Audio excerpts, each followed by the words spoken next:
Our today's topic is basic pillars of legal system. Before we discuss the central topic, let me share with you basic information relating to today's topic. Living beings, to sustain their existence, shall necessarily take food.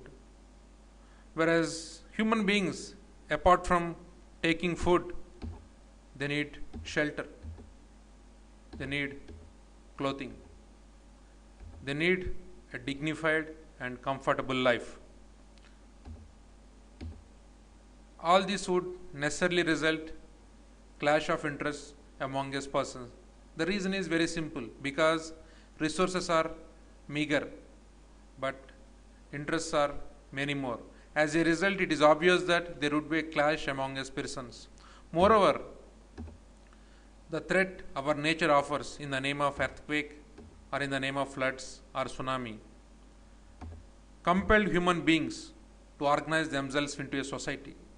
Once human beings organize themselves into a society, there arises another question: how do we connect ourselves?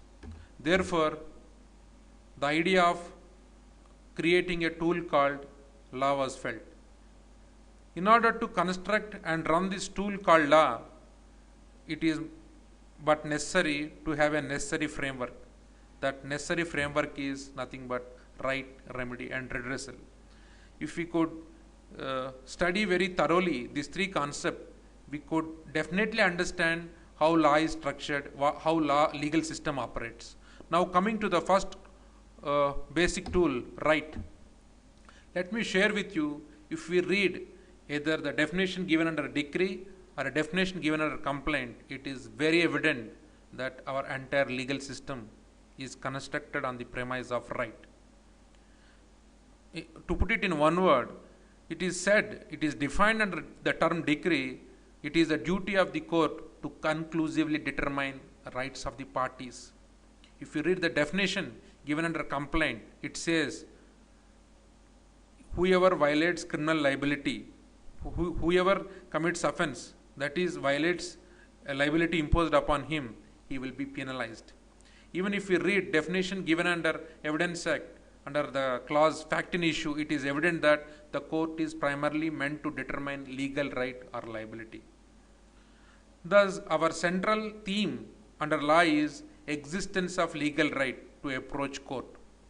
Let me tell you, the term right means a benefit, an advantage, which is recognized by law.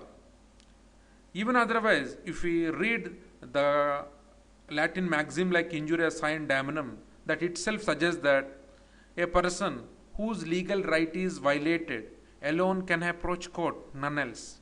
It is irrelevant whether he sustained damages or not. Under law, we have variety of rights.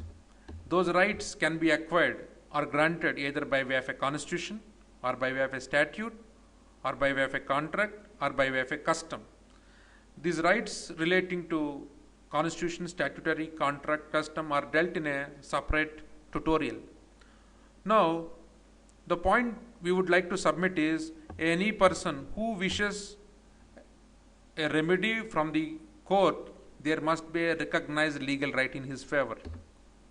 And now the next important legal tool or element in the legal system is remedy. Any remedy, any right which is recognized or granted is necessarily followed by a remedy. In fact, an advantage which is conferred over a citizen or a person, if it is not followed by a remedy, it cannot be called as a right. Under law, we have variety of remedies.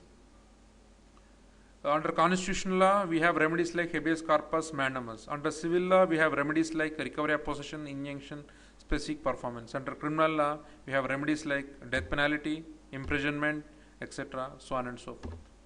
And finally, having a right and giving a solution, that's not the end of the matter. There must be a proper machinery to see that there exists a right in favor of the person and it is violated. In order to determine, there must be a proper recognized procedure. Thus, there must be a process to determine it, and there must be machinery to see that that process is undertaken. For that purpose, we have a dispute resolution mechanism. and presently we call it as a judiciary which undertakes this entire activity. Let me share with you any redressal mechanism or any dispute resolution mechanism by and large observes the following steps in order to arrive at remedy. Thus, having a right, reporting it, finally seeking a remedy, there is a big journey. That journey includes filing a case, registering it, summoning the person against whom it is filed, seeking a written statement from him, thereafter narrowing down the dispute between the parties, thereafter recording necessary evidence, finally giving a judgment after hearing parties on either side. And after, if they are non-complying with the judgment, it will be duly executed by appropriate remedies. And if any person aggrieved by the judgment, he can file definitely an appeal. And this remedial mechanism is elaborately taken up in another tutorial. Thank you so much.